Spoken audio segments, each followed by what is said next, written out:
just going to go into a rundown. This is a normal routine. AP, 2 crosswise, 1 high, 1 low. And then we're going to do our butterfly. Then we're going to do both obliques. So you do both obliques and then the butterfly. Then you flip your patient over, 2 PA, 1 high, 1 low, cross table rectum. Then you put your tube over here and do the cross table rectum with the ventral decube. You know, you have the grid on your detector, it's over here. And then you just move your detector up here and you roll your patient onto their side and you do your right lateral decube. Then you have to take the tube, which is over here, put it over there, have your patient scoot over, get them on their left side down, so you're doing 2 AP, and do their left lateral. So it's a lot, but we are gonna, you know, we're gonna kind of abbreviate it. But the first thing we're gonna do is our 2 crosswise AP. Now whether we need to do 2 crosswise or we can do 1 14 by 17 lengthwise, we're not gonna do it because you usually do 2 crosswise. So that we're all gonna do 2 crosswise on everybody. And put your marker on, since you're doing 2 crosswise, put your marker on. And then I always, when I'm doing a supine abdomen, especially bare minimum, I'm gonna start low and go high.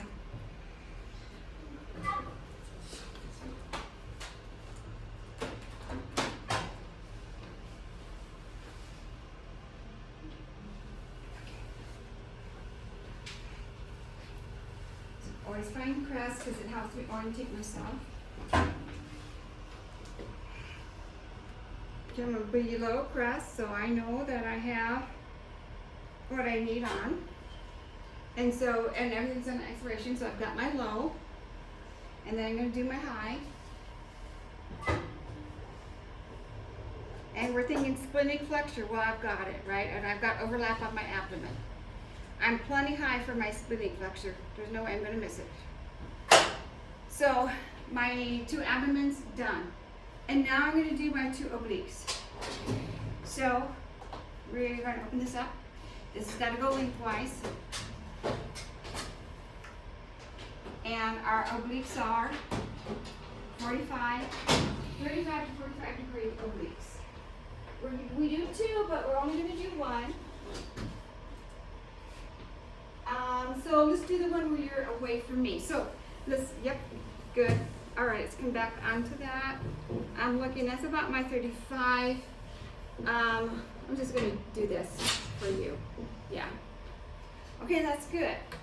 She's about a 35. And then our center ray is level of crest. So find your crest level.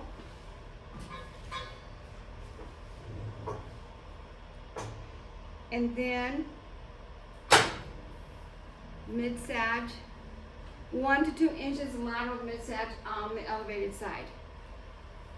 Should give us everything that we need here. Okay, yeah, level of crest. I'm just making sure I'm level of crest.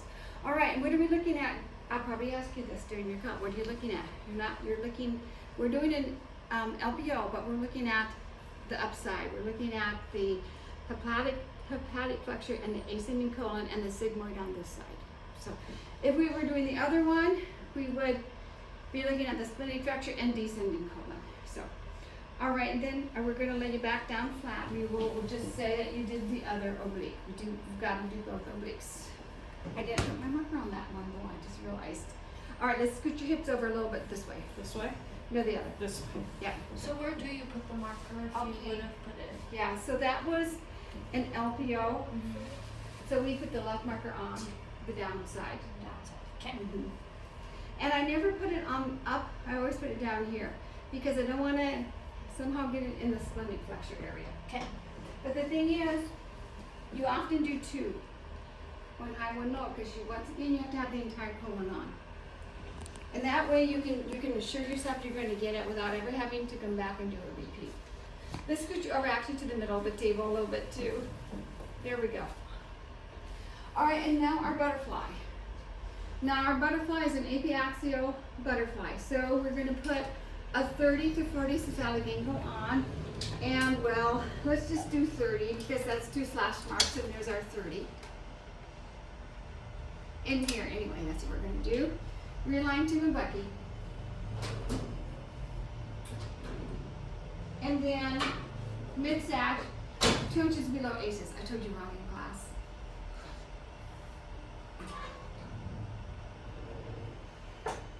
Aces. Now you could, remember in class I said, to the inferior margin of pubic symphysis? That wouldn't be bad because that focuses you right on the sigmoid area, which is what we're doing, but this is fine.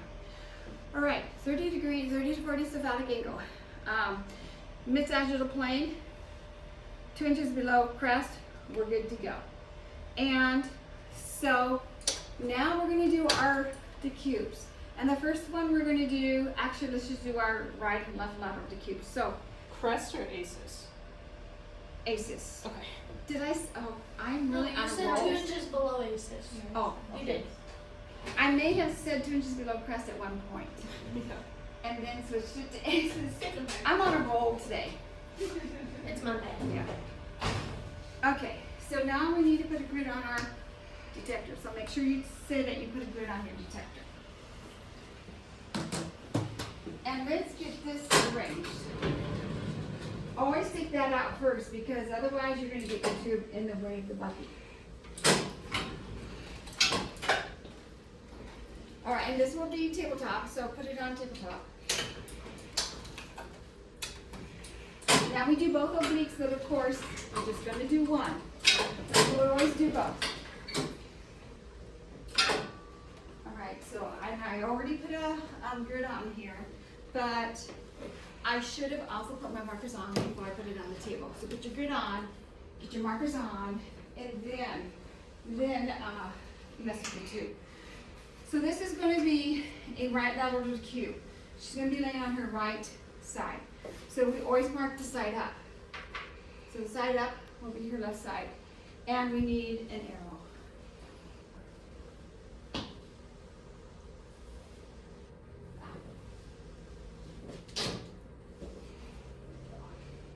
So I really should have done that first. Grid, markers, tube, and now let's roll you all the way up onto your left side.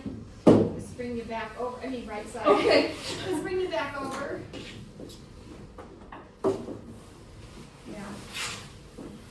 I'm not going to stop doing that today. I'll tell you that. Tomorrow, let's do some flexion here. So sometimes when we need to bring your shoulders back, are you able to scooch it? That's not like sheets, because you take a sheet, you can just scooch your patient back. Sorry, Darcy. There you go. Okay. Want me to hold that and you get it? Yeah, let's scoot your hips forward just a little. There we go. That, and the whole thing I'm trying to do is get this in a straight line here. All right.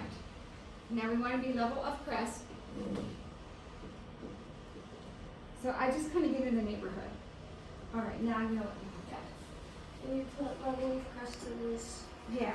little I area? kind of do that. It's a habit. But what I'm going to do now is put this level of crest for sure. Once I get this level of crest, that might be off a little bit. Well, somehow it did just now go to crest. Okay, at this point, what I'm going to do, before I bring this back down, I'm going to make sure, if I'm centered here, I'm just going to make sure that I'm collimated to here, so I'm not beyond. Now I can bring this down to mid-sag, level of crest, mid-sag.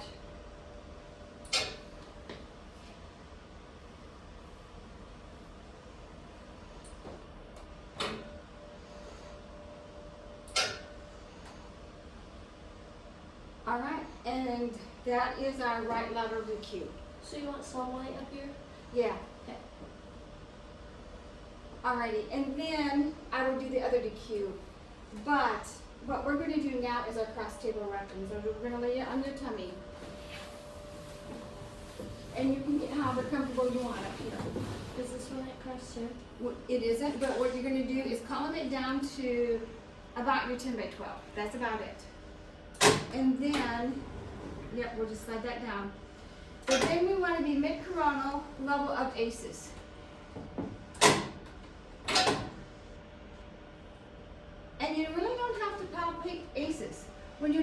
patient here, and you look at, you look at the shape of your patient. Just be in this area. There's her thigh. Here's top of crest. I'm about an ACEs, but mid-coronal. I'm not gonna miss anything. Now what I'm gonna do just briefly, and you see I really have a collimation. I'm gonna line this up.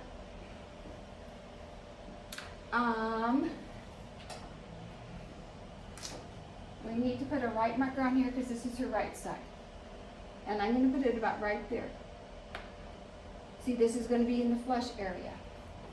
And then I'm gonna collimate this way first.